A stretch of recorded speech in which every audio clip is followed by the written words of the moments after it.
अभी तक आपने सुना, वो तीनों, उनमें से दो इस वक्त लखनऊ में हैं और एक जयपुर में। जयपुर में हमारे आदमियों ने उसकी बेटी को किडनैप करने की कोशिश की, पर एक लड़की और लड़के ने बीच में आकर सारा मामला खराब कर दिया।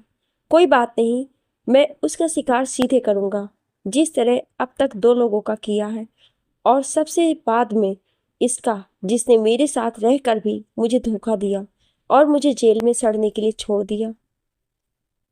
उसने यश की तस्वीर को जमीन पर फेंका और 3-4 गोली उस पर चला दी। अब आगे। जयपुर। एक बंगले में पार्टी चल रही थी। अनगिनत लोग पार्टी में आए हुए थे। आदमी 40 साल सरकारी नौकरी करने के बाद रिटायर हुआ था और उसी दिन उसकी पोती का जन्मदिन भी था। चारों तरफ रंग बिरंगी लाइट चल रही थी। दीवारों पर गुब्बारे लगाए गए थे। उस बच्ची की माँ उसे गोद में लेकर केक कटवाने जा रही थी कि तभी लाइट चली गई। जनरेटर चालू करो, कोई जाकर। ये गोलू भी पता नहीं कहाँ चला गया, जल्दी जाकर जनरेटर चालू कर। उस आदमी ने जोर से अपने नौकर गोलू को चिल्लाया, जो किचन में काम कर रहा था। अंधेरे की वजह से कुछ भी दिखाई नहीं दे रहा था, इसलिए सभी ने अपने फोन की फ्लैश लाइट जला दी। कुछ मिनट के लिए घर में रोशनी सी हो गई। बाहर तो लाइट जल रही है, लगता है यहीं पर कुछ हुआ है। पार्टी में आए एक आदमी ने कहा, गोलू बाहर लाइट आ रही है, तू जाकर एक बार मेन स्विच को देख, क्या हुआ है वहां पर। अपने मालिक की आवाज सुनते ही उसका नौकर बाहर की तरफ चला गया। उसके गए 10 मिनट हो गए, लेकिन ना लाइट आई और ना वो। ओहो, आप खुद क्यों नहीं जाकर देखते हैं? इस बार उसकी पत्नी ने चिल्लाते हुए अपने पति से कहा। Happy birthday to you, happy birthday to you. एक अनजान सी आवाज पूरे घर में गूंजने लगी, तो पार्टी में आए सभी लोग उसे गौर से सुनने लगे। कैसे हो रस्तोगी, भूल गए? मुझे तुमने अपने सभी दोस्तों को अपनी पोती के जन्मदिन में बुला लिया, पर अपने सबसे खास दोस्त को बुलाना भूल गए। कौन हो तुम और इस तरह से आने का क्या इरादा है तुम्हारा? वो आदमी हकलाते हुए बोला। इरादा तो बहुत ही नेक है रस्तोगी, तुम्हें तुम्हारे परिवार के साथ मौत के घाट उतारने का इरादा लेकर आया हूं मैं। तुम जो कोई भी हो, चुपचाप यहाँ से चले जाओ, नहीं तो मैं पुलिस को बुलाऊंगा। उस आदमी के बेटे ने जोर से चिल्लाते हुए कहा। ठीक है, तो बुला लो, मैंने कब रोका है तुम लोगों को? सबने अपने अपने फोन निकाले तो देखा किसी के फोन में नेटवर्क नहीं आ रहा था। क्या हुआ? अब तुम सभी बुलाते क्यों नहीं हो पुलिस को? हा हा हा, वो आदमी जोर से चिल्लाकर हंसने लगा। मैंने कुछ देर के लिए यहाँ के सभी मोबाइल सिग्नल को जाम कर दिया है। तुम लोग लाख कोशिश कर लो, किसी के पास फोन नहीं कर पाओगे। सतीश, सभी को यहाँ से बाहर निकालो। बाहर निकलने के सभी दरवाजे इसने बंद कर दिए हैं।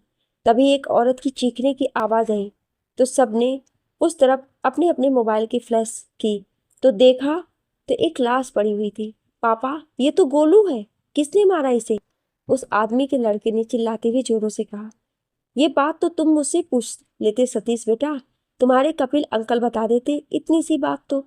कपिल नाम सुनते ही उस आदमी के होश उड़ गए, जो इतनी देर से उससे चिल्ला चिल्लाकर बातें कर रहा था। कपिल, तुम यहाँ क्या करने आए हो? क्या चाहिए तुम्हें मुझसे और मेरे परिवार से? जाने दो हम सभी को। कितना अच्छा लग रहा है तुम्हें अपने सामने यूं बिलखता हुआ देखकर, लेकिन मैं तुम पर तरस नहीं खाऊंगा। जैसे तुम लोगों की वजह से मेरा पूरा परिवार आग की लपेट में आ गया था, ठीक उसी तरह तुम भी मरोगे, वो भी अपने पूरे परिवार के साथ। उस आदमी के बोलते ही वहां पर एक एक आदमी की लाशें गिरने लगी। लगभग कुछ ही मिनट में वहां पर मौजूद सभी लोग उस आदमी की गोली के शिकार हो चुके थे। जब लाइट आई तो उस बंगले में हर तरफ खून से लथपथ लाशें पड़ी हुई थी, जिनमें जवान, बच्चे, बूढ़े, औरत, आदमी सभी मौजूद थे।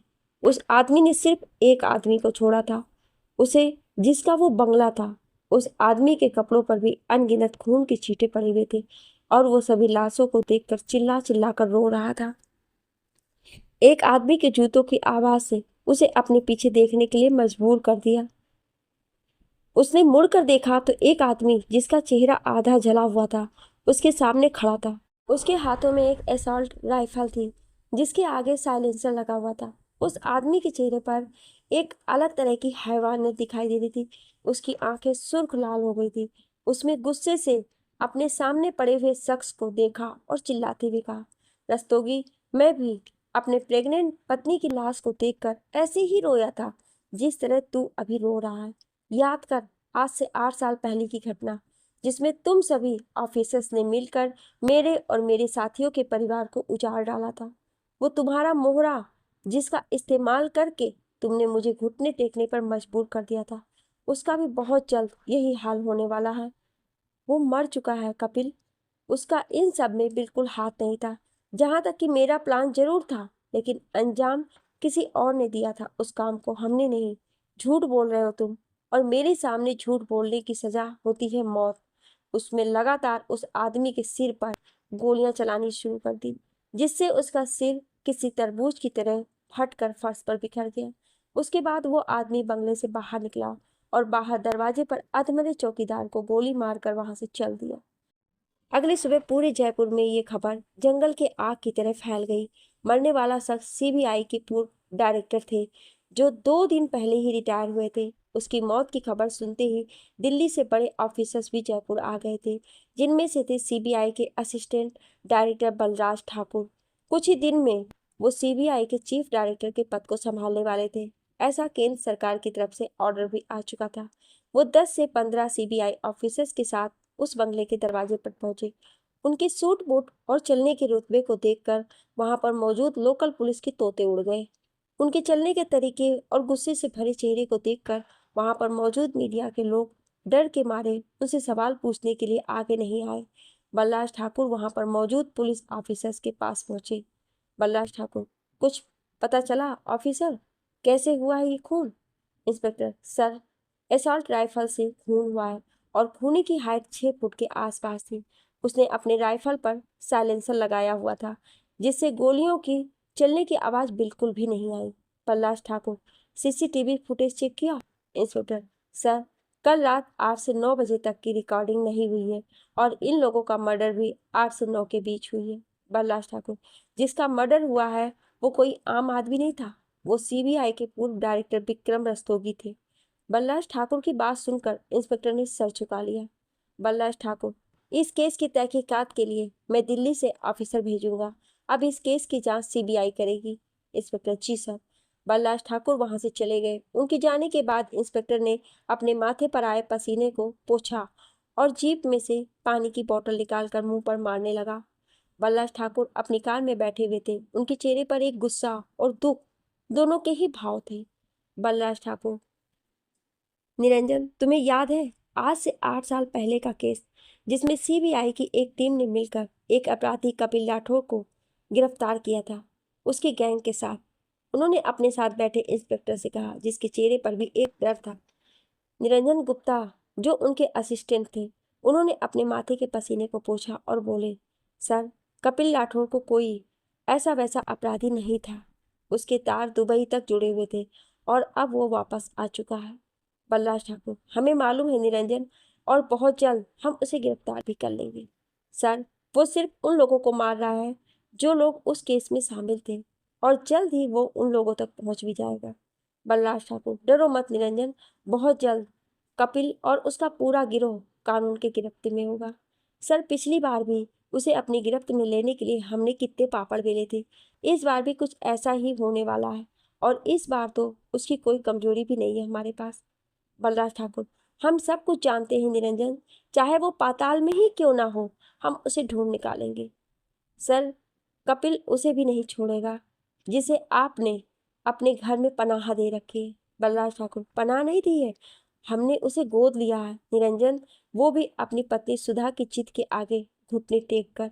जो भी हो, सबसे ज्यादा खतरा उसी से ही है, और भाभी जी ने बताया मुझे कि उसने लड़की देख ली है अपने लिए। बलराज ठाकुर, तुमने ठीक सुना है निरंजन, उसकी सगाई भी तय हो गई है, और हम उसकी सगाई में शिरकत भी करने वाले हैं। लड़की किस खानदान से ताल्लुक रखती है? बलराज ठाकुर, लड़की का नाम मत पूछो, क्योंकि उसका नाम सुनने के बाद तुम्हें चक्कर आ जाएगा। क्यों, कोई लेडी गैंगस्टर है क्या वो? बलराज ठाकुर, नहीं, वो उन सबकी माँ है। उसका नाम है डीआईजी शिखा शर्मा। उसे उसकी पिछली जिंदगी के बारे में पता है कुछ? बलराज ठाकुर, जरूरत नहीं है अभी उस बारे में बात करने की। जब मुझे लगेगा कि सच्चाई बतानी है तो मैं बता दूंगा। उज्जैन, होटल में सभी वापस जयपुर जाने के लिए अपना अपना सामान पैक कर रहे थे। थोड़ी देर में ही उन लोगों को निकलना था स्टेशन के लिए। सभी ने अपना अपना सामान पैक किया और होटल से चेकआउट करके टैक्सी से स्टेशन के लिए चल दिए। स्टेशन पहुंचने पर सभी ट्रेन आने का इंतजार करने लगे। शिखा यश के पास आई। शिखा, आज सुबह की न्यूज़ देखी तुमने? यस, हाँ देखी। शिखा, मरने वाला शख्स को तो तुम जानते ही होगे? यस, हाँ। शिखा, तो फिर तुम भी उस केस में शामिल हो गए? यस, नहीं। शिखा, क्यों? तुम्हारे पापा को तुम्हारी काबिलियत पर भरोसा नहीं है? यस, उन्हें मुझ पर भरोसा है, लेकिन वो मुझे अभी किसी केस में उलझाना नहीं चाहते हैं जिससे हमारी सगाई में रुकावट पैदा हो। शिखा, सगाई में तो गुरु माँ भी आ रही होंगी? यस, हाँ। शिखा, जिसने भी इस तरह उसे मारा है वो कोई हैवान ही होगा जिसने वहां पर मौजूद बच्चों और बूढ़े लोगों को भी नहीं छोड़ा। यस, मर्डर करने वाले शख्स ने उनकी पोती दिव्या को अपने साथ लेकर गया है। शिखा, लेकिन क्यों? यस, मालूम नहीं। शिखा, फिर तो बच्ची की जान को भी खतरा होगा? यस, शायद नहीं। शिखा, मतलब? यस, मतलब ये कि अगर उसे उस बच्ची को मारना होता तो उसी वक्त मार देता जिस वक्त उसने बाकी सभी लोगों को मारा था। शिखा, तो वो क्या चाहता है? यस, मालूम नहीं। शिखा, तुम इस केस पर काम क्यों नहीं कर रहे हो? यस, वजह बता दिया है मैंने। शिखा, तुम्हारा जाना जरूरी है? सगाई बाद में भी कर लेंगे हम। लोगों की जान बचाना हमारा फर्ज है और हम उसी को छोड़ दें, ये तो बहुत ही गलत बात है। यस, यस शिखा की तरफ गौर से देखने लगा और शिखा ने हाँ में सिर हिलाया। शिखा, तुम इस केस को जल्द से जल्द सॉल्व कर लो। जब वापस आओगे तो मैं तुम्हें एक अच्छी खुशखबरी सुनाऊंगी। यस, अच्छा अभी बता दो? शिखा, अभी नहीं, बाद में। ट्रेन आने पर सभी ट्रेन में बैठ गए और आपस में बातें करने लगे। रात ज्यादा हो गई तो सभी सो गए। शिखा ने यश की तरफ देखा तो वो उसे ही काफी देर से देखे जा रहा था। शिखा ने इशारे से पूछा तो उसने ना में सिर हिला दिया। उसके बाद वो भी सो गया। अगली सुबह ट्रेन जयपुर पहुंची तो सभी अपना अपना सामान उठाकर घर चल दिए। यश और शिखा स्टेशन से बाहर आए तो पहले से ही सिविल वर्दी में कुछ ऑफिसर्स यश का इंतजार कर रहे थे। यश ने सबको बाय बोलकर उनके साथ वहां से चला गया। शिखा उसे जाता देखती रही। कुछ ही मिनट में वो कार में बैठकर वहां से चला गया। कार सबको दिखनी बंद हो गई। फिर भी शिखा उधर ही देखी जा रही थी तो काजल उसकी तरफ देखकर बोली, काजल, शिखा अब वो जा चुका है तो हम भी चले? शिखा काजल की बात सुनकर हाँ। निम्मी दीदी, ये जीजू को काम के सिवा और कुछ नहीं दिखता।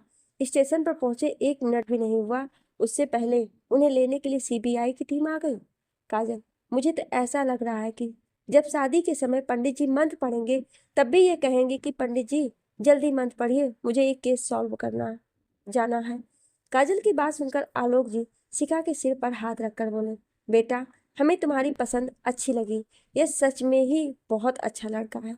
शिखा ने मुस्कुराकर हाँ बोला और पार्किंग में लगी अपनी कार की तरफ बढ़ गई। घर पहुंचकर सभी अपने अपने काम में व्यस्त हो गए। शिखा को भी अब वापस लखनऊ जाना था, इसलिए उसने भी जल्दी से अपना सामान पैक किया और सबसे मिलकर लखनऊ के लिए निकल गई। CBI office Jaipur. इसको 3-4 सीबीआई ऑफिसर अपने साथ अंदर लेकर गए, जहां पर बलराज ठाकुर अकेले बैठे हुए थे। यश ने सबको गुड मॉर्निंग कहा और वहीं खड़ा हो गया। बलराज ठाकुर यश को देखकर मुस्कुराते हुए, कैसे हो तुम यश? यश, यश ठीक हो सर, आप कैसे हो? बलराज ठाकुर, जैसा भी हो तुम्हारे सामने हूँ। अच्छा ये बताओ शिखा कैसी है? यश, अच्छी है। बलराज ठाकुर, सुधा ने जब से उसके बारे में सुना है तब से उससे मिलने के लिए कह रही हूँ। यस, जल्दी मैं उसे आप लोगों से मिलवाने वाला हूँ। बलराज ठाकुर, अच्छी बात है। यस, जी सर। बलराज ठाकुर, यस ये फाइल लो, तुम्हारे काम आएगी। यस ने फाइल उठाई और खोल कर देखा। यस, अतुल रस्तोगी? बलराज ठाकुर, हाँ, अब तुम्हें इसके साथ एक मिशन पर काम करना है, वो भी सीक्रेट। यस, मुझे तो लगा था आप मुझे जयपुर में हुए सीबीआई डायरेक्टर के मर्डर का केस देने वाले हैं। बलराज ठाकुर, ये केस उससे ज़्यादा इम्पोर्टेंट है, तुम्हें इस केस पर आज से ही काम करना है। ये ऑर्डर मेरी तरफ से नहीं है बल्कि विश्वास रेड्डी सर की तरफ से है। यस, लेकिन मैं इस मिशन के बारे में कुछ नहीं जानता। बल्ला ठाकुर, अतुल रस्तोगी की फाइल पढ़ने के बाद तुम्हें इस मिशन के बारे में सब कुछ पता चल जाएगा। और हाँ, तुम्हें पाकिस्तान जाने की भी तैयारी कर लेनी चाहिए। यस, पाकिस्तान पर क्यों? बल्लाज ठाकुर, हम सभी देश के लिए काम करते हैं और देश हमें जो काम सौंपता है उसे हमें पूरा करना ही पड़ता है, इसलिए जाओ और इस मिशन को पूरा करो। यस जी sir. Balraj Thakur, best of luck. Yes Atul Rastogi के केस में पूरी तरह व्यस्त हो गया। उसके साथ ही शिखा भी उस केस में जुड़ गई और दोनों उसी केस में 1 महीने तक व्यस्त हो गए। इसी बीच 2 लोगों की फैमिली सहित लखनऊ में भी ठीक उसी तरह मौतें हुई जिस तरह पहले हुई थी। सीबीआई की टीम ने पूरी कोशिश कर ली मगर खूनी तक नहीं पहुंच पाए। उज्जैन, दिलावर सिंह को पुलिस की टीम अपने गिरफ्तार करके अपने साथ ले गई। दिलावर सिंह के गिरफ्तार होते ही महावीर सिंह के आदमियों ने दिलावर सिंह की पत्नी सुलोचना को अगवा कर लिया था और उनके सभी गार्ड्स को मरवा दिया था। उनकी बेटी नीतू को भी जबरदस्ती उठवाने के लिए उन्होंने अपने आदमी लगवा दिए थे। नीतू उन लोगों से बचते हुए इधर से उधर भाग रही थी। वो पुलिस की मदद नहीं ले सकती थी क्योंकि महावीर सिंह के आदमी उज्जैन के हर एक स्टेशन के आसपास घूम रहे थे और पूरे शहर में वो लोग नीतू को ढूंढ रहे थे। नीतू किसी तरह महावीर सिंह के आदमियों से बचते हुए बस अड्डे पहुंची और लखनऊ जाने वाली बस में बैठ गई।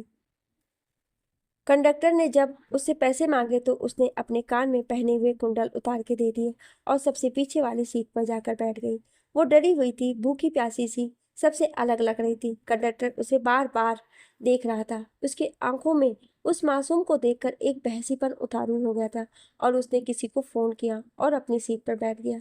बस जब चलने लगी तो नीतू की चाल में जान आई, लेकिन वो बस कंडक्टर की चाल को समझ नहीं पाई। रात के 9 बजे बस जब नई दिल्ली पहुंचने वाली थी तो उसने कह दिया कि बस खराब हो गई, सभी नीचे उतर जाओ, थोड़ी देर में दूसरी बस आ जाएगी तो उसमें जाएंगे। सभी नीचे उतर गए। नीतू जब नीचे उतरने लगी, भीड़ में लोगों के साथ उसे खड़े होने में भी डर लग रहा था। वो सबसे पीछे खड़ी हुई। तभी कुछ लोगों ने पीछे से उसका मुंह दबा लिया और अपने साथ लाए वैन में बिठाकर जबरदस्ती धकेल कर अपने साथ लेकर जाने लगे। नीतू जोर जोर से चिल्ला रही थी पर वो बहसी दरिंदे उसकी चीखों को अनसुना कर रहे थे और उसके साथ जबरदस्ती करने लगे। जब उसने हाथ पैर चलाना शुरू कर दिया तो उनमें से एक ने उसे थप्पड़ों से मारना शुरू कर दिया। वो उसे तब तक मारते रहा जब तक वो उसका विरोध करती रही। उसकी थप्पड़ों से नीतू के गालों पर उंगलियों के निशान छप गए थे और होठों से फटकर खून आने लगा था। वो अब बेहोश होने वाली थी। उसने हिम्मत नहीं हारी और आगे वैन चला रहे ड्राइवर आगे की तरफ धकेल दिया जिससे उसका सिर स्टीयरिंग से टकराया, जिससे वैन घूमती हुई सड़क से 5 फीट नीचे खेतों में गिर गई। नीतू ने वैन का दरवाजा खोला और खेतों की तरफ भागने लगी। उसके बाहर निकलते ही वैन में मौजूद सभी बदमाश भी उसका पीछा करने लगे। वो बुरी तरह थक गई थी। वो भागते हुए भी पानी भरे हुए एक खेत में जा गिरी और उसमें ही छिप गई। अंधेरा होने की वजह से उन लोगों में से किसी ने उन्हें देखा नहीं और वहीं आसपास उसे ढूंढने लगे। नीतू 1 से 1.25 घंटे तक उस पानी भरे हुए खेत में छिपी रही। जब वो लोग वहां से चले गए तो वो बाहर आई और खेत में चल रहे ट्यूबवेल पर खुद को धोया और धीरे चलने लगी। उसे रास्ता मालूम नहीं था। वो गलती से उसी हाईवे पर पहुंच गई जहां पर उन बदमाशों की वैन खेत में उतरी थी, पर अब वो वैन वहां पर नहीं थी। उसने धीरे धीरे चलते हुए एक टेलीफोन बूथ पर पहुंची। वहां पर उस वक्त एक औरत बैठी हुई थी। उसने उसे अपने साथ हुए घटना के बारे में बताया और हाथ जोड़कर एक कॉल करने के लिए उससे अनुमति मांगी। औरत ने उसे ऊपर से नीचे तक देखा। मासूम सा चेहरा, होठों के दोनों तरफ खून जमे हुए थे, गोरे गालों पर थप्पड़ों के निशान से उंगलियां छप गई। औरत को उसकी दशा देखकर दया आ गई और उसने उसे कॉल करने की अनुमति दे दी। उसने देरी ना करते हुए शिखा के नंबर पर कॉल किया। घंटी जा रही थी पर उसने नहीं उठाया। उसने एक बार फिर मिलाया पर फिर से शिखा ने नहीं उठाया। रोते हुए उसने टेलीफोन नीचे रखा और धीरे धीरे यहाँ से जाने लगी, लेकिन तभी उसकी आंखों पर तेज रोशनी आकर लगी जो किसी गाड़ी का था। आंखों पर पड़ रही तेज रोशनी को देखकर वो समझ गई थी कि एक बार फिर वो उन्हीं लोगों के चंगुल में फंसने वाली है। वो वहां से भागने लगी और एक बार फिर से हाईवे पर पहुंच गई थी। एक बार फिर वो पूरे जोरों से अपने आबरू को बचाने के लिए भागे जा रही थी। उसे ये भी नहीं मालूम था कि वो किस तरफ भाग रही है। वो हाईवे पर से गुजर रही कच्चे रास्ते की तरफ भागने लगी। उसके पीछे वो सभी लोग किसी भूखे भेड़िए की तरह उसका पीछा कर रहे थे। भागते भागते वो एक सामने से आ रही स्कॉर्पियो से टकराई और नीचे गिर गई। स्कॉर्पियो में यश और शिखा बाहर निकले। शिखा ने जाकर नीतू को उठाया। शिखा को देखते ही नीतू उसके गले लगकर रोने लगी। उसकी हालत देखकर शिखा और यश दोनों का ही खून खौल उठा। वैन में से सभी बदमाश हाथों में हथियार लिए बाहर निकले और यश के सामने आकर खड़े हो गए। नीतू ने शिखा को और कसकर गले लगा लिया। डर के मारे उसका पूरा शरीर कांप रहा था। यश ने नीतू की तरफ देखा और आगे बढ़ा। उनमें से एक आदमी चाकू लेकर यश को मारने के लिए अपना हाथ उठाया, पर उससे पहले यश की तरफ पहुंचा। तभी यश उसके वार से बच गया और उसके चाकू पकड़े हुए हाथ को मोड़कर उसके हाथ से चाकू नीचे गिरा दिया। गुस्से में उसने उसके हाथ को पकड़कर जोर से तोड़ दिया। हाथ टूटते ही वो आदमी इतनी जोर से चिल्लाया कि उसकी आवाज उस इलाके में लगभग 10 से 12 सेकंड तक गूंजती रही। अपने साथी को इस तरह देखकर उसके साथ आए सभी आदमी हथियारों के साथ उसकी तरफ बढ़े, लेकिन यश भी उनसे तेज था।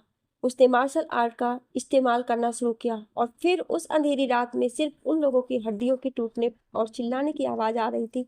15 मिनट बाद पुलिस की टीम भी वहां पर पहुंच गई और उन सभी लोगों को गिरफ्तार करके वो लोग अपने साथ लेकर चले गए। यश नीतू और शिखा को लेकर दिल्ली में ही एक बड़े से बंगले पर पहुंचा, जहां पर एक औरत पहले से ही उसका इंतजार कर रही थी। गाड़ी से नीचे उतरकर यश ने सबसे पहले उस औरत के पाँव छुए और शिखा को भी उनके पाँव छूने का इशारा किया, तो शिखा ने भी उनके पाँव छुए। वो औरत सीबीआई डायरेक्टर की पत्नी सुधा देवी थी, जिसे यश ने पहले ही मैसेज करके सब कुछ बता दिया था, और वो इतनी रात गए डॉक्टर को बुलाकर यश और शिखा का इंतजार कर रही थी। यश, ये मेरी माँ है जिनके साथ मैं रहता हूँ। शिखा ने सोचा नहीं था कि यश इस तरह अचानक ही उसे गोद लेने वाले अपने माँ से मिलाएगा। सुधा जी ने नीतू की तरफ देखा और बोली, चलो अंदर चलो, बाकी बातें बाद में कर लेंगे। उसके बाद सुधा जी नीतू को अपने साथ ले गई, जहां पर एक डॉक्टर के साथ एक नर्स भी थी। नर्स ने नीतू के चेहरे पर क्रीम लगाई और होठों को साफ करके उस पर दवा लगाया। उसके बाद उसे दर्द का इंजेक्शन लगाया और फिर कुछ दवाइयां देकर वहां से चले गए।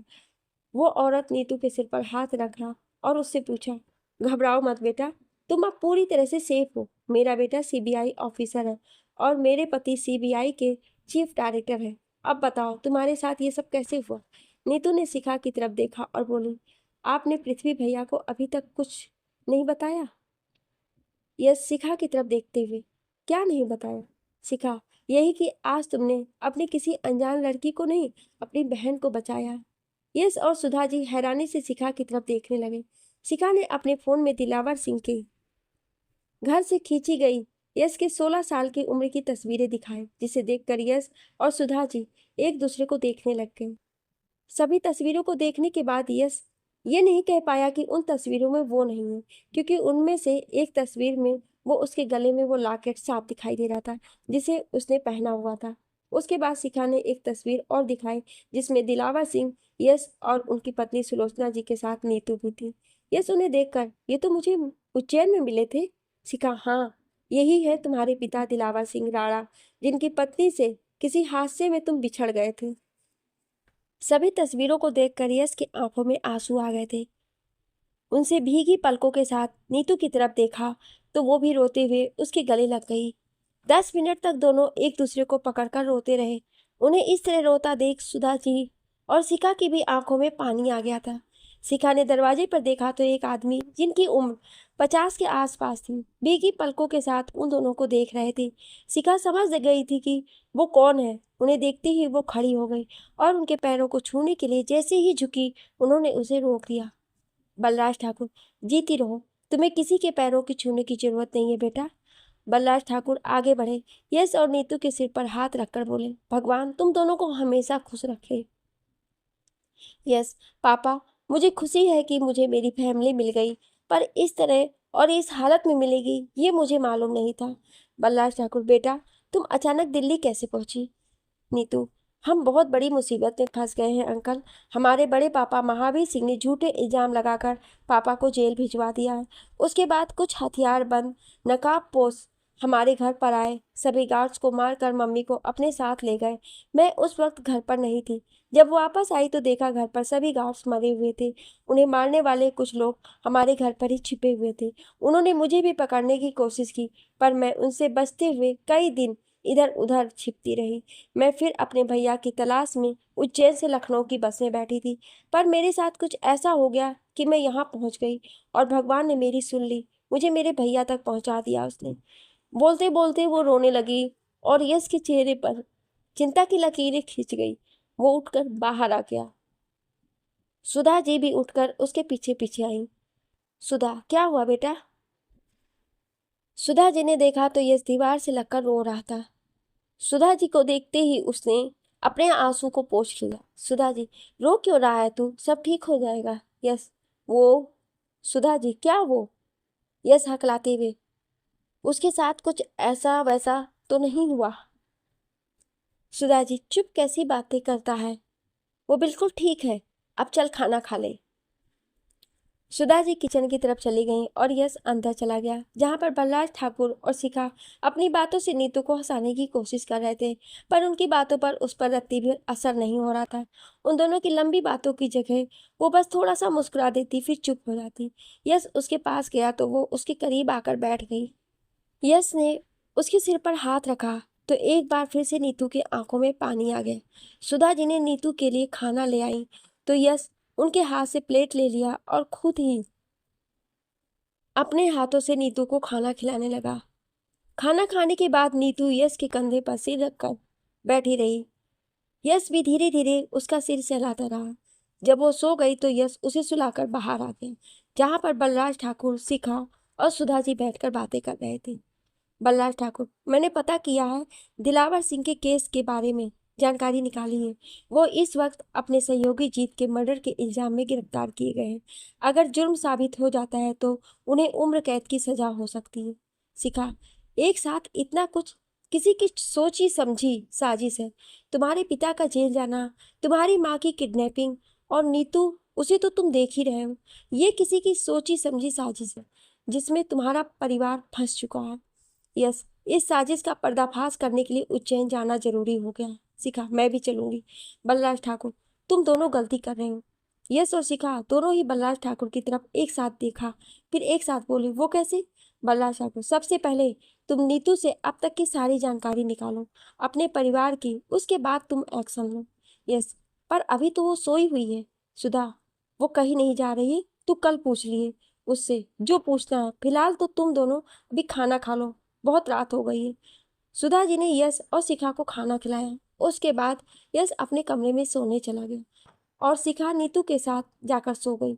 अगली सुबह जब नीतू की आंख खुली तो वो उस कमरे में अकेली सोई हुई थी। उसने घड़ी की तरफ देखा तो 8:30 बज रहे थे। वो उठकर बाहर आई तो देखा यश और बलराज ठाकुर दोनों हॉल में बैठकर चाय पी रहे थे। नीतू को देखकर बलराज ठाकुर ने उसे अपने पास बुलाया तो नीतू उनके पास जाकर बैठ गई। बलराज ठाकुर, अब कैसी है बेटा तुम्हारी तबीयत? नीतू, ठीक है अंकल। बलराज ठाकुर, अंकल नहीं, तुम भी मुझे अपने भैया की तरह पापा कहकर बुला सकती हो। नीतू, ठीक है पापा। बलराज ठाकुर नीतू को गले लगाते हुए, अब बन गई तुम मेरी बेटी, ये लो चाय पियो।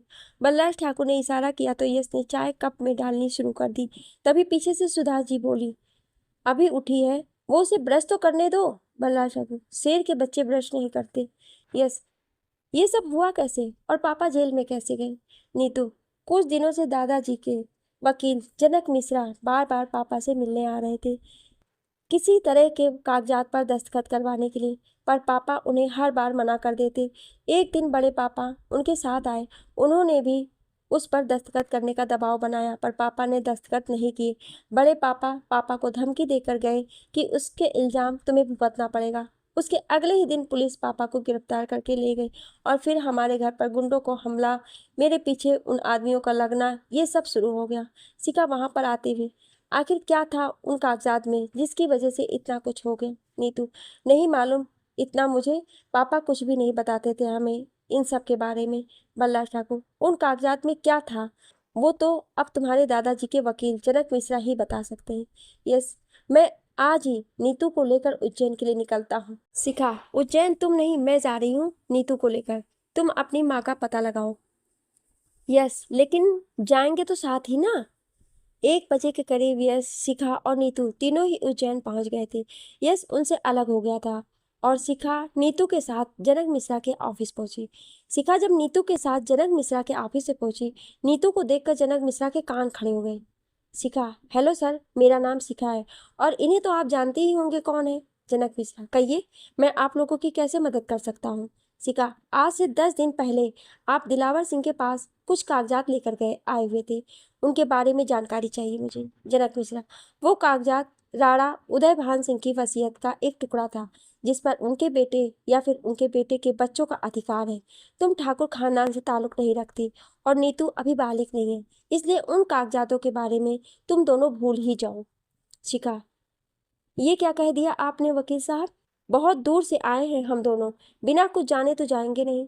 जनक मिश्रा, तुम ऐसे नहीं जाओगी लगता है, मुझे तुम्हें यहाँ से धक्के मारकर निकलवाना पड़ेगा। शिखा, ठीक है, आप ये भी कर लीजिए। जनक मिश्रा ने घंटी बजाई तो 2 सिक्योरिटी गार्ड उनके ऑफिस में आए। जनक मिश्रा, इन दोनों को धक्के मारकर यहाँ से निकाल दो। दोनों गार्ड्स जैसे ही आगे बढ़े, शिखा ने दोनों के मुंह पर बारी बारी से घूंसे बरसाने शुरू किए, जिससे दोनों वहीं पर गिर गए।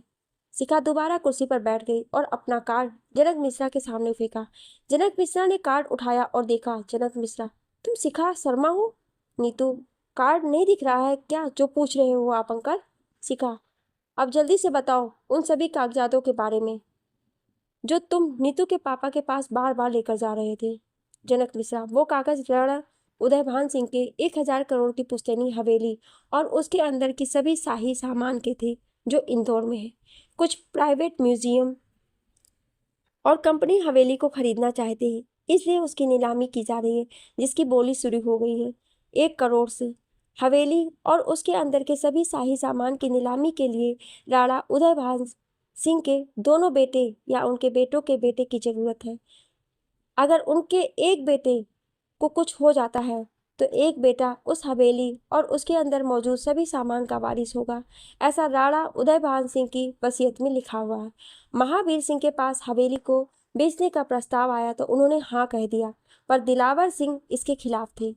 शिखा, जब दिलावर सिंह ने अपने पिता की हवेली को बेचने से इनकार कर दिया तो महावीर सिंह ने उन्हें उनके सहयोगी से खून के इल्जाम में जेल भिजवाया दिया। यही हुआ है ना मिश्रा जी? जनक मिश्रा ने कुछ नहीं बोले और चुपचाप देखते रहे। शिखा, तो अब महावीर सिंह दिलावर सिंह के बिना ही हवेली और उसके अंदर के सामान की नीलामी करके सभी पैसे हजम करना चाहते हैं। जनक मिश्रा, दिलावर सिंह के जेल में जाने के बाद नीलामी की रकम पर महावीर सिंह और उनके बेटों का हक है। शिखा, कानूनी तौर पर तो नीतू का भी हिस्सा बनता है उस प्रॉपर्टी पर। जनक मिश्रा, नीतू अभी बालिग नहीं है, इसलिए उसका अभी कोई हिस्सा नहीं बनता है। शिखा, उसके बालिग होने के बाद? जनक मिश्रा, तब तक नीलामी हो चुकी होगी। शिखा, नीलामी को कैसे रोका जा सकता है? जनक मिश्रा, उसके लिए दिलावर सिंह या उनके बालिग बेटा या बेटी को नीलामी में आकर नीलामी को रोकना होगा। शिखा, कब है नीलामी? जनक मिश्रा, कल सुबह 10 बजे। शिखा, ठीक है, नीलामी में हम भी आएंगे। इंदौर, मध्य प्रदेश। महावीर सिंह अपने पूरे परिवार के साथ इंदौर में मौजूद अपनी पुरखों की हवेली पर पहुंचे हुए थे। साथ ही उनके रियासत के दीवान पूरन सिंह और उनका बेटा सुजीत सिंह भी मौजूद था। वहां पर शहर के बड़े बड़े उद्योगपति, नेता और वकील आए हुए थे। हवेली की कीमत 1000 करोड़ लगाई गई थी और नीलामी में सबसे ज्यादा बोली 1200 करोड़ बोलकर दिल्ली के हीरा व्यापारी सेठ अमरचंद के बेटे रायचंद ने खरीदी थी। महावीर सिंह और सादा देवी बहुत ही खुश थी। आखिर हो क्यों ना 1200 करोड़ जो उन लोगों को मिलने वाले थे। जनक मिश्रा बार बार दरवाजे की तरफ देख रहे थे और सोच रहे थे कि शिखा और नीतू को जब नीलामी में आना ही नहीं था तो बेवजह ऑफिस में आकर परेशान क्यों किया। सभी कागजात तैयार होने के बाद सिग्नेचर करने के लिए महावीर सिंह, शशांक, अक्षय और यश अंश आए। जनक मिश्रा ने जैसे ही महावीर सिंह की तरफ फाइल बढ़ाई तभी बाहर से आवाज आई, ये नीलामी नहीं हो सकती। सबने मुड़कर देखा तो शिखा, नीतू और सुलोचना जी के साथ वहां पर खड़ी थी। शिखा के साथ नीतू और सुलोचना जी को देखकर शारदा देवी गुस्से से उसे देखने लगी। साथ ही महावीर सिंह का पारा भी चढ़ गया। काव्या भी शिखा को देखकर हैरान हो गई कि यहाँ पर क्या कर रही है। जनक मिश्रा, इसे इतना समझाया था फिर भी आ गई ये यहाँ पर। खैर छोड़ो, आ गई है तो चली भी जाएगी, ऐसे भी पुलिस वालों का क्या काम जब सभी काम यहाँ पर लीगल तरीके से हो रहे हैं। शशांक की पत्नी सोनिया शिखा को देखकर बोली, ये तो वही लड़की है ना जिससे मम्मी जी अंश की शादी की बात करने वाली थी। अक्षय की पत्नी सीमा, हाँ ये वही लड़की है, डीसीपी शिखा शर्मा। काव्या, अब ये डीआईजी हो गई हैं। सादा देवी, तुम दोनों चुप रहोगी? महावीर सिंह पूरन सिंह की तरफ देखकर, ये दोनों कैसे यहाँ पर आ गए? पूरन सिंह घूर कर शिखा को देखते हुए, ये लड़की कौन है जो इन दोनों के साथ यहाँ पर आई है? अंश, डीआईजी है उत्तर प्रदेश की। अच्छा, ये मध्य प्रदेश है। अंश, तो मध्य प्रदेश में भी डीआईजी ही रहेगी, ये इसकी पोजीशन कम नहीं होगी। पूरन सिंह शिखा के पास आकर इस तरह बीच में आकर नीलामी में ये चिल्ला देने से कि ये नीलामी नहीं हो सकती, तो क्या ये नीलामी रुक जाएगी? शिखा, ये नीलामी नहीं हो सकती क्योंकि इस प्रॉपर्टी पर किसी और का भी हक है जो अभी यहाँ पर नहीं है। महावीर सिंह, जिसका हक था वो यहाँ पर उपस्थित नहीं है, और जब वो उपस्थित ही नहीं है तो उसका हक भी नहीं है, इसलिए इस प्रॉपर्टी में उसका कोई हिस्सा है ही नहीं। शिखा, उपस्थित ना होने से किसी का हक नहीं छीना जाता है ठाकुर साहब। महावीर सिंह, ऐसा मैं नहीं, ऐसा हमारे पिताजी राणा उदयभान सिंह जी ने अपनी वसीयत में लिखा है। नीतू, भाभी, ये सब इन लोगों ने मिलकर झूठे कागजात बनाए हुए हैं। आप भैया को बुलाओ ना, वही आएंगे तो सब ठीक होगा। सुलोचना जी, किसकी बात कर रही है तू बेटा? कौन आ रहा है अब, और ये सब क्या हो रहा है यहाँ पर? शिखा, तुम्हारे भैया पिछले 2 घंटे से आ रहे हैं, पता नहीं किस चाल से आ रहे हैं, लगता है सब कुछ हो जाएगा उसके बाद आकर इन लोगों पर केस करेंगे वो। नीतू, ये क्या कह रही हो आप भाभी? शिखा, तुम्हारे भैया 1 नंबर के झंडू हैं। नीतू भी उदासी से दरवाजे की तरफ देखने लगी। सादा देवी, ये लड़की, ये क्या तमाशा लगा रखा है तूने यहाँ पर, और ये नीलामी रोकने वाली तू होती कौन है? शिखा, नीलामी रोकने के लिए मैं नहीं आई हूँ, नीलामी रोकने आएगा दिलावर सिंह का राणा का बेटा पृथ्वी सिंह राणा। सभी हैरानी से शिखा की तरफ देखने लगे। पूरन सिंह के साथ साथ महावीर सिंह और उनके तीनों बेटों से भी होश उड़ गए। सोनिया, ये पृथ्वी सिंह राणा कौन है? काव्या, उन्होंने बताया तो चाचा जी का बेटा है। महावीर सिंह, ये क्या बकवास कर रही हो तुम? दिलावर सिंह का बेटा मर चुका है, वो भी आज से 8 साल पहले। पूरन सिंह, ये लड़की बस वक्त जाया कर रही है यहाँ पर आकर, और आप सभी भी इसकी बातों में आ रहे हैं। महावीर सिंह, 1 मिनट दीवान जी, जरा हम भी तो देखें इस लड़की की बातों में कितनी सच्चाई है। हाँ तो शिखा शर्मा, कहाँ है दिलावर सिंह का बेटा पृथ्वी सिंह राणा? शिखा, वो अभी कुछ मिनट में आप लोगों के बीच में होगा। अंश, कुछ भी कहो, लड़की कमाल की है, क्या जबरदस्त तरह से अपनी बात पर अड़ी हुई है। शशांक, ये तो सच में ही बहुत ही जबरदस्त है। सोनिया शशांक की तरफ घूर कर देखते हुए, ज्यादा प्यार आ रहा है आपको उसे देखकर? शशांक, अरे नहीं, मैं तो बस ऐसे ही कह रहा था। सोनिया, वो तो आपकी नजरें ही बता रही हैं। सादा देवी, ए लड़की, बहुत हो चुका तेरा ड्रामा, इन दोनों को लेकर यहाँ से निकल, हम सभी तेरी झूठी बातों में नहीं आने वाले हैं। नीतू, ये भैया कहाँ रह गए? शिखा, यह आदमी कभी भी वक्त पर नहीं आता, हमेशा ही लेट आता है और अपने आप को खिलाड़ी बताता। उसी बीच सेठ अमीर चंद अपने बेटे और साथ में आए सभी लोगों को वहां से लेकर जाने लगे। उन्हें इस तरह जाता हुआ देखकर वहां पर मौजूद सभी लोग आपस में बातें करने लगे। जनक मिश्रा, सेठ जी, आप इस तरह नीलामी को बीच में ही छोड़कर नहीं जा सकते हैं, अभी तो रजिस्ट्री भी नहीं हुई है और मजिस्ट्रेट के पास भी जाना है।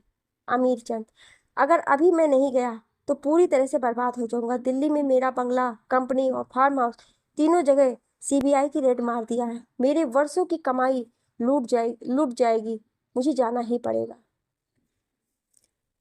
अमीर चंद अपने बेटे और साथ में आए सभी लोगों के साथ वहां से चले गए। शिखा समझ गई थी कि ये सब किसके इशारे पर हो रहा है। जनक मिश्रा, अमीर चंद जी के चले जाने के बाद हम एक बार फिर से ये नीलामी शुरू करने जा रहे हैं, आप सभी अफवाहों पर ध्यान न दें और अपनी अपनी बोली। अचानक बोलते बोलते जनक मिश्रा की बोलती बंद हो गई और वो सामने की तरफ देखने लगे, जहां 10 से 15 सूट बूट पहने आदमी उनकी ओर चले आ रहे थे। वो सभी आदमी महावीर सिंह और पूरन सिंह के पास पहुंचे। नीतू, ये सब क्या हो रहा है और ये लोग कौन है? शिखा, अब तुम देखती जाओ आगे आगे होता क्या है। उन्हीं आदमियों के साथ आए एक आदमी ने बोलना शुरू किया, राणा महावीर सिंह जी, आपको ये नीलामी यहीं पर रोकनी होगी। पूरन सिंह, नीलामी रोकनी होगी? लेकिन क्यों, और आप सब कौन हैं? बिना कोर्ट के ऑर्डर के आप इस संपत्ति को नहीं बेच सकते हैं। महावीर सिंह, कोर्ट का हमारी पुरखों की संपत्ति से क्या लेना देना, क्योंकि ये पुरखों की संपत्ति सिर्फ आपकी नहीं है, इस पर किसी और का भी हक है। उसी ने कोर्ट में इस नीलामी को रोकने की अर्जी लगाई थी और हम सब कोर्ट की अनुमति से यहाँ पर मौजूद हैं। महावीर सिंह, किसने अर्जी लगाई थी नीलामी को रोकने की? आप खुद ही देख लीजिए, वो कुछ ही मिनट में आप लोगों के बीच में होंगे। कुछ ही सेकंड में एक फरारी उन सभी के सामने आकर रुकी और सबकी नजरें उसके अंदर से निकलने वाले शख्स पर जाकर टिकी। फरारी से यश नीचे उतरा। उसने सफेद ब्लेजर और ब्लू जीन्स पहन रखा था, आंखों पर सफेद चश्मा। उसकी पर्सनालिटी को देखकर सोनिया और सीमा की नजरें उस पर से हटी नहीं रही थी। काव्या, आप दोनों अपनी अपनी नजरें नीची कर लो, कब से भैया आप दोनों को ही देख रहे हैं। सोनिया, ये कौन है जो किसी शेर की तरह चले आ रहा है। काव्या, यशराज ठाकुर। सीमा, इसे देखा है मैंने पहले कहीं पर, कहाँ याद नहीं आ रहा है। यश को आता देख नीतू खुशी से मुस्कुराने लगी और शिखा गुस्से से यश को देखने लगी। यश महावीर सिंह के पास गया जहां पर उनके तीनों बेटे और पूरन सिंह के साथ सादा देवी भी खड़ी थी। सादा देवी, तो इस बहरूपिये को तुम दिलावर सिंह का बेटा और राणा उदयभान सिंह का पोता बता रही थी। तू लड़की, ये दिलावर सिंह का बेटा पृथ्वी सिंह राणा नहीं, इसका नाम यशराज ठाकुर है। महावीर सिंह, क्या सबूत है कि तुम दिलावर सिंह के बेटे पृथ्वी हो। सुलोचना जी यश को देखते ही आकर उसे अपने सीने से लगा लिया और रोने लगी। वहां पर मौजूद दिलावर सिंह के अपने दोस्त और रिश्तेदारों में एक खुशी की लहर दौड़ गई और बाकी लोग आपस में कानाफूसी करने लगे। सुलोचना जी, कहाँ था तू इतने दिनों से। यश, एक माँ की आंखें कभी धोखा नहीं खा सकती। अगर फिर भी आपको सबूत चाहिए तो ये फोटो और देख सकते हैं आप। यश ने महावीर सिंह की तरफ एक लिफाफा बढ़ाया जिसमें यश और उसकी फैमिली के साथ उसके फोटो थे, जिसमें साफ पता चला था कि यश पृथ्वी है, दिलावर सिंह का बेटा। फोटो देखकर महावीर सिंह और सादा देवी का मुंह खुला का खुला ही रह गया और सभी यश की तरफ देखते रह गए। यश, हाँ तो ताऊ जी, सबसे पहले आप इस नीलामी को यहीं पर बंद करेंगे या मैं इन सबको अपने तरीके से यहाँ से निकलने के लिए कहूँ। जनक मिश्रा, अब हम ये नीलामी नहीं कर सकते। अगर इसने दोबारा कोर्ट में अर्जी डाली तो हम सबको जेल में जाना पड़ सकता है। ऐसे भी कोर्ट ने नीलामी को रोकने के ऑर्डर दे दिए हैं। हम अब कुछ नहीं कर सकते। पूरन सिंह और उनका बेटा यश को खा जाने वाली नजरों से घूर कर देखते रहे।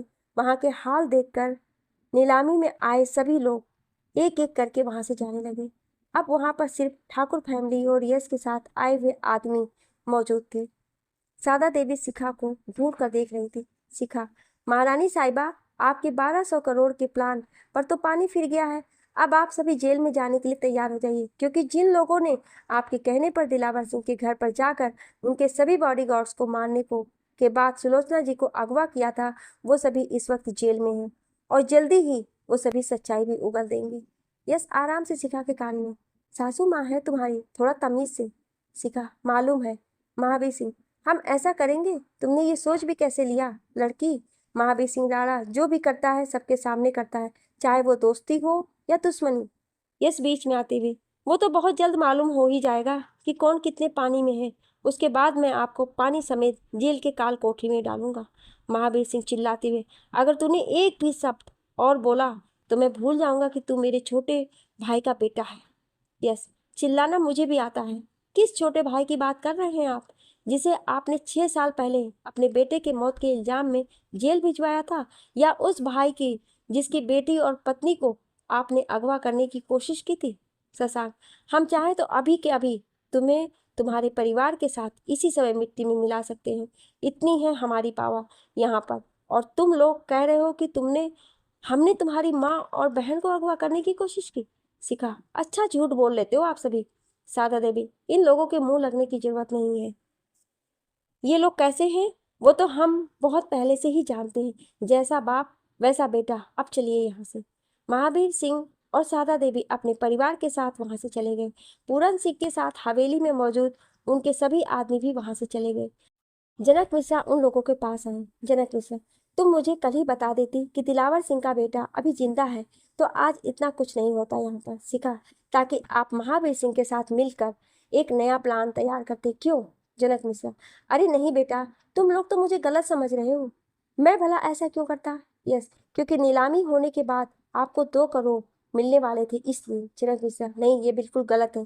शिखा, बिल्कुल ठीक है, आप ही हवेली के नीलामी का प्रस्ताव लेकर महावीर सिंह के पास गए थे। जनक मिश्रा, तुम लोगों को जब सब कुछ पता है तो यहाँ पर मेरा क्या काम। मुझे भी अब यहाँ से चले जाना चाहिए बाकी लोगों के साथ। जनक मिश्रा अपने असिस्टेंट के साथ वहां से चले गए। यस, एक बात समझ नहीं आई। शिखा, और वो क्या। यस, जैसा बाप वैसा बेटा नहीं होगा तो क्या पड़ोसी जैसा होगा। ये ताई जी भी बच्चों जैसी बातें कर रही थी। शिखा खुद से, पूरा खानदान एक सा ही है। सुलोचना जी यश के गालों को छूते हुए, तू कहाँ था बेटा इतने दिनों से, तुझे मेरी याद नहीं आई बिल्कुल भी। यस, आई होती तो आता जरूर। सुलोचना जी, क्या कहा बेटा। यस, कुछ नहीं माँ, आप नीतू के साथ घर चलिए, मैं कुछ काम खत्म करके आता हूँ।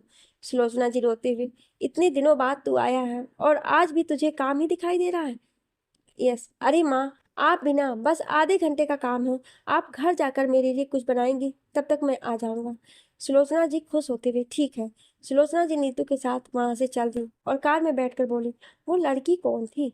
नीतू, वो फ्रेंड थी भैया की। सुलोचना जी, लेकिन पृथ्वी से ज्यादा तो वही बोल रही थी वहां पर, और वो बार बार उसे ही कुछ कह रहा था। नीतू, जब वो बोलती है तो भैया नहीं बोलते हैं।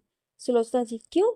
नीतू खुद से, क्या बताऊं, अब इन्हें की इनकी बहू एक डीआईजी रैंक की ऑफिसर है। सुलोचना जी, क्या हुआ, अब बोल क्यों नहीं रही है तू? नीतू, भैया से ही पूछ लेना आप। हवेली में सबके जाने के बाद यश उन लोगों के पास गया जो उसके साथ वहां पर आए थे। यस, बहुत अच्छी एक्टिंग की है आप सभी ने, आपका ड्रामा कंपनी को मेरा सलाम। शिखा यश को घूरते हुए, तो ये सब एक्टिंग कर रहे थे? यस, अब एक दो लाइन बोलने के लिए सीबीआई की टीम को लेकर आता क्या? शिखा, मुझे लगा तुम अपने साथ अपनी पूरी फौज लेकर आओगे अपने बड़े पापा से बात करने के लिए। यस, डार्लिंग, मैं ही अकेला फौज हूँ, तुम तो खामखा ही डर रही थी ठाकुर महावीर सिंह और उसकी फैमिली से। शिखा, बकवास बंद करो, और मैं क्यों डरने लगी तुम्हारी ठाकुर फैमिली के लोगों से?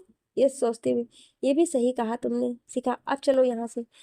महावीर सिंह उज्जैन अपनी हवेली पहुंच चुके थे। उनका पूरा शरीर गुस्से से कांप रहा था। उनका गुस्सा देखकर उनके परिवार के किसी भी सदस्य का उनसे कुछ कहने की हिम्मत नहीं हो रही थी। महावीर सिंह, दीवान जी। महावीर सिंह ने चिल्लाते हुए पूरन सिंह को बुलाया तो पूरन सिंह उनके पास दौड़ते हुए पहुंचे। पूरन सिंह, क्या हुक्म है राजा साहब? महावीर सिंह, पता लगाओ कि दिलावर सिंह के लड़का जो बात कही है वो कितनी सच है। क्या सच में सुलोचना और नीतू को अपहरण किया गया था? और अपहरण भी किया गया था तो वो दोनों बच कैसे गई? पूरन सिंह, जहां तक मैं जानता हूँ दिलावर सिंह बहुत ही होशियार है। उसने अपने ही आदमियों के साथ मिलकर अपनी बेटी और बीवी के किडनैप करवाने की कोशिश की होगी, जिससे आपको जेल भिजवा सके। अंश, जब इस प्लान को उन्होंने बताया है तो वो जेल में कैसे गए? मुझे कुछ और चक्कर लग रहा है। सादा देवी, तुम दिलावर सिंह को नहीं जानते। दौलत के लिए किसी भी हद तक जा सकता है। उसने ही जेल में जाने का ड्रामा किया होगा और फिर उसके बेटे ने हम पर मुकदमा करने की धमकी दी, जैसा वो लोग चाहते थे। शशांक, अब क्या करना है, कुछ सोचा है आप लोगों ने इन बाप बेटों से छुटकारा पाने के लिए? महावीर सिंह, खेल बहुत हो चुका, अब ना तो दिलावर सिंह रहेगा ना ही उसका बेटा। पूरन सिंह, अपने सभी आदमियों को बुलाओ, दिलावर सिंह का खेल अब खत्म करने का समय आ चुका है। महावीर सिंह की बात सुनकर उनके तीनों बेटों सहित सोनिया और सीमा भी हैरान हो गई। काव्या भी हैरानी से अपने पापा की बात सुन रही थी। वो भी उनकी बात सुनकर डर गई थी। सादा देवी, अगर आपने ऐसा पहले किया होता तो हमारा ध्रुव अभी तक जिंदा होता। अंश, ये क्या कह रहे हैं आप पापा, कानून हाथ में लेंगे? महावीर सिंह, जब दुश्मन को कानूनी तौर पर नहीं खत्म किया जा सके तो कानून हाथ में लेना ही पड़ता है। हम आज रात ही जाएंगे दिलावर सिंह को खत्म करने के लिए। पूरन सिंह, आज का दिन इस काम के लिए बिल्कुल ठीक नहीं है। दिलावर सिंह पूरी तैयारी के साथ होगा, यही तो चाहता है वो। हम गुस्से में कोई ऐसा वैसा कदम उठाएं और वो हमें सबूत के साथ गिरफ्तार करवा सके। 2 दिन बाद हमें कुल देवी माँ काली की पूजा के लिए माधवगढ़ जाना है। वहां पर इस बार दिलावर सिंह भी अपने बेटे के साथ पूजा करने आएगा, पर वो वापस नहीं जाएगा। पूरन सिंह की बात सुनकर महावीर सिंह सोचने लगे और पूरन सिंह वहां से चले गए।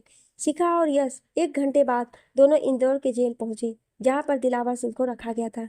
दिलावर सिंह जेल से बाहर निकलकर आए तो देखा सामने शिखा खड़ी थी, जिसके साथ उनका वकील था। दिलावर सिंह शिखा को देखकर खुश हो गए। शिखा, कैसे हैं आप सर? दिलावर सिंह, सुलोचना और नीतू का कुछ पता चला कि वो दोनों कहाँ पर हैं? मैंने जब से उन दोनों को अगवा होने की खबर सुनी है मेरा दिल बहुत तेजी से घबरा रहा है। कब से उल्टे सीधे ख्याल आ रहे हैं मन में। शिखा, आप चिंता मत करिए, दोनों बिल्कुल ठीक हैं और आपका इंतजार कर रही हैं घर पर। दिलावर सिंह खुशी से, क्या सच में? शिखा, जी हाँ। दिलावर सिंह, भगवान का लाख लाख शुक्र है कि तुम सही समय पर आ गई, जिसने सब कुछ ठीक कर दिया। शिखा, मैंने अकेले कुछ नहीं किया, और भी कोई है जो मेरे साथ था। शिखा ने दूसरी तरफ इशारा किया तो यश खड़ा था। उसे देखकर दिलावर सिंह ने एक बार शिखा की तरफ देखा। उनकी आंखों में खुशी के आंसू आ गए। आंसुओं को पोंछते हुए यश के पास गए, उसके दोनों कंधों को पकड़कर उसे गौर से देखने लगे। उन्हें रोता देखकर यश की भी आंखें गीली हो गईं और वो अपने पिता के सीने से लग गया। दिलावर सिंह, तुझे मैंने कहाँ कहाँ नहीं ढूंढा, पर तू नहीं मिला मुझे कहीं, और आज तो खुद ही चल कर आ गया। यस, सब ऊपर वाले की माया है। दिलावर सिंह, हाँ वो तो है। यस, चलिए पापा मम्मी आपका घर पर इंतजार चल कर रही हैं। दिलावर सिंह, अब तो मुझे भी घर जाने की बहुत जल्दी है। यश अपने पापा और शिखा के साथ घर पर पहुंचा, जहां पर सुलोचना जी ने उसके लिए तरह तरह के व्यंजन बनाए हुए थे। दिलावर सिंह सुलोचना जी को इतना कुछ देखकर फूले नहीं समा रहे थे। नीतू भी अपनी माँ का खाना बनाने में हाथ बटा रही थी।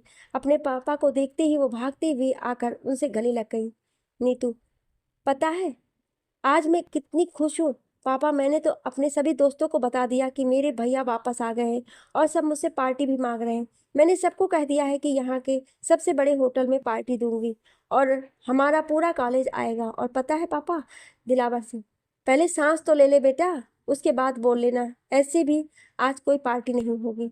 नीतू मुंह बनाते हुए, लेकिन मैंने तो सबको आज का ही बोल दिया है। दिलावर सिंह, बोल दिया है तो मना भी कर देना जाकर, क्योंकि पार्टी कल होगी और ऐसी पार्टी होगी कि पूरा उज्जैन देखेगा। नीतू, ठीक है, पर आज हम शॉपिंग करने जाएंगे। सुलोचना जी, आते ही आते सिर पर चढ़ गई तू, पर तूने अपने पापा को एक गिलास पानी भी दिया पीने को, जो तेरी फरमाइश इतनी बड़ी बड़ी है। नीतू, ओहो ये तो मैं भूल ही गई, अभी लेकर आती हूँ। नीतू वहां से चली गई और सुलोचना जी उसकी तरफ देखकर बोली, इस लड़की ने तो मेरे नाक में दम कर दिया है। जब से आई है दिमाग चाट गई है। कह रही है कि भैया को अपने कॉलेज लेकर जाएगी, और उसने तो ये भी बता दिया है कि सबको कि उसके भैया सीबीआई ऑफिसर हैं। शिखा यश को देखकर मुस्कुराते हुए, अंडर कवर ऑफिसर होना तुम तो, कल के अखबार में तुम्हारा फोटो छपने वाला है। यस, लग तो यही रहा है। अब सुलोचना शिखा की तरफ देखते हुए, जिस तरह तुमने उन गुंडों को मारा है, ऐसा लग रहा था तुम उस काम में माहिर हो। क्या करती हो बेटा? शिखा, आंटी वो मैं। नीतू वहां पर पानी का गिलास लेकर आ गई। नीतू, आईपीएस ऑफिसर हैं ये मम्मा, वो भी बहुत ही ऊंचे लेवल की, हाई क्लास की। ये शिखा को देखकर, साथ में तुम्हारा भी फोटो छपने वाला है। शिखा, ये तो निम्मी की टू कॉपी है बिल्कुल। सुलोचना जी, ओ अच्छा, तुम पृथ्वी को कैसे जानती हो बेटा? दिलावर सिंह, वो कहीं नहीं जाने वाली है भगवान, तुम उससे बाद में सब कुछ पूछ लेना, पहले कुछ खाने को ले आओ। कब से ये दोनों बैठे हुए यहाँ पर हैं? सुलोचना, तो मैंने कब रोका है इन्हें? खाना तो बहुत पहले से ही टेबल पर लगा दिया है। सभी खाने की टेबल पर साथ में बैठ गए और सुलोचना जी ने सबको खाना परोसना शुरू किया। यस, आगे का क्या सोचा है आपने पापा? दिलावर सिंह, किस विषय पर? यस, महावीर सिंह के बारे में। उन पर हम मानहानि का केस दर्ज करने जा रहे हैं। दिलावर सिंह, वो मेरे बड़े भैया और तुम्हारे बड़े पापा हैं, इसलिए उन्हें तुम नाम से ना पुकारो। यस, उन्होंने आपको कभी अपना भाई माना होता तो आप पर झूठा खून का इल्जाम लगाकर जेल भी ना भिजवाते। वो सब छोड़िए, पिछले 4 दिन क्या क्या हुआ है वही देख लीजिए। नीतू और माँ के साथ क्या हुआ भूल गए आप? दिलावर सिंह, मुझे यकीन नहीं है इन सभी बातों पर। भैया ऐसा नहीं कर सकते कभी। यस, अच्छा तो ये बताइए, आपके जेल जाने से किसका फायदा होने वाला था? कौन 1200 करोड़ हड़पने के लिए मुंह खोले बैठा था? और किसने उस दिन होटल में आप पर गोली चलवाई थी? दिलावर सिंह, भैया कभी ऐसा कर ही नहीं सकते, उन्हें बचपन से मैं जानता हूँ।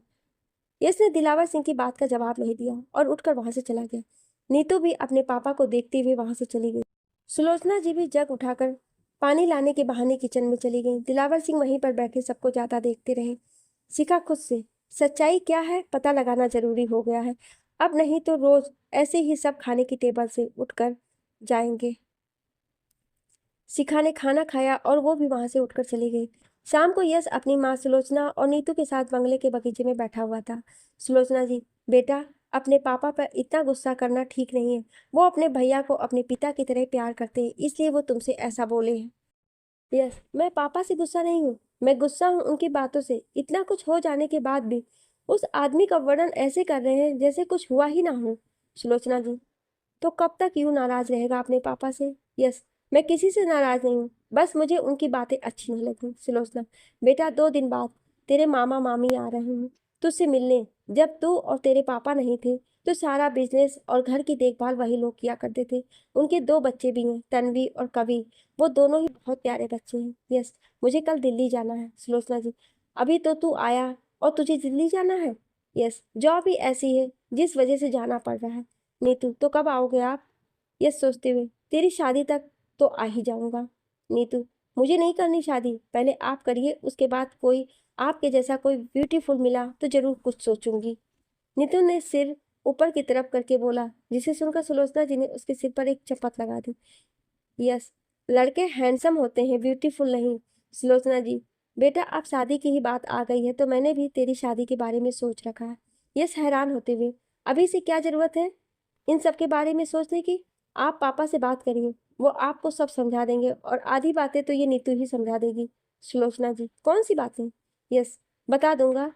दिलावर सिंह वहां पर आए और यश के साथ बैठ गए। दिलावर सिंह, 3 दिन बाद हमें कुल देवी माँ काली की पूजा के लिए माधवगढ़ जाना है। पिछले 6 साल से हमारे परिवार से कोई नहीं जा रहा है, इसलिए इस बार हम सभी जाएंगे हमारी कुल देवी का आशीर्वाद लेने।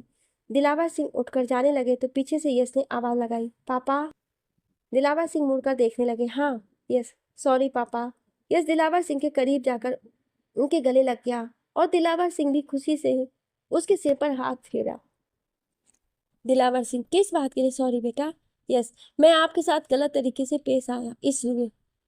दिलावर सिंह, पता है मुझे, तुम गलत नहीं हो, तुम जो सोच रहे हो बिल्कुल ठीक है, पर बेटा बिना सबूत के हम किसी पर उंगली तो नहीं उठा सकते हैं ना। यस हाँ, पर दिलावर सिंह, पर वर छोड़ो, अब ये बातें भूल जाओ। समझदार व्यक्ति वही है जो अपने अतीत को भूलकर भविष्य और वर्तमान के बारे में सोचे। यस जी पापा। नीतू, पापा भैया रो रहे हैं। दिलावर सिंह यश से अलग हुआ तो देखा यश की आंखें गीली थी। दिलावर सिंह, अरे इतना बड़ा होकर भी तू बच्चों की तरह रो रहा है। यश आंखें साफ करते हुए, मैं रो नहीं रहा, आंखों में कुछ गिर गया था। दिलावर सिंह, बाप हूँ तेरा। यश मालूम है। दिलावर सिंह, तो तू दिल्ली कब जा रहा है? यश कल। दिलावर सिंह, याद है ना बेटा, हमें पूजा के लिए भी जाना है और मैं चाहता हूँ कि इस बार इस पूजा में हमारी बहू भी शामिल हो।